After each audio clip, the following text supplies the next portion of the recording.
Shri Rishi ఈఎంయూపీ school Obulavaripalli నందు జాతీయ బాలికల దినోత్సవం నిర్వహించడం జరిగింది. కరెస్పాండెంట్ యువరాజు మాట్లాడుతూ అందరికీ బాలికల దినోత్సవ శుభాకాంక్షలు తెలియజేయడం జరిగింది. సమాజంలో బాలికల సంరక్షణ హక్కు, ఆరోగ్యం, విద్య, సామాజిక ఎదుగుదల మొదలైన అంశాలపై ఈ బాలికల దినోత్సవం రోజున అవగాహన కల్పించడం జరిగింది. మొదటిసారిగా బాలికల దినోత్సవం జనవరి 24, 2008వ సంవత్సరంలో ప్రారంభించబడింది.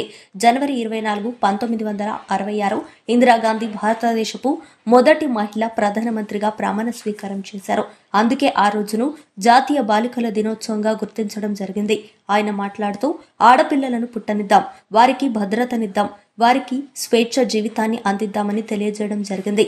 హెచ్ఎం దామోదరవల్లి మాట్లాడుతూ కూతురంటే తక్కువ కాదు, కొడుకంటే ఎక్కువ కాదు, సంతానం అంటే సమానత్వం, ఇది తెలుసుకుంటే చక్కని కుటుంబం అవుతుందని, ఆడపిల్లల హక్కుల గురించి, ఆడపిల్లలకు కలిగే అడ్డంకుల గురించి క్లుప్తంగా వివరించడం జరిగింది.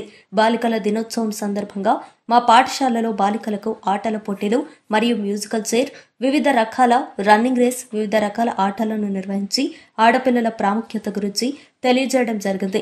అదేవిధంగా ప్రతి అమ్మాయి కలలు కనడానికి, సాధించడానికి స్వేచ్ఛగా ఉండే ప్రపంచాన్ని నిర్మిద్దామని ఆమె తెలియజేయడం జరిగింది.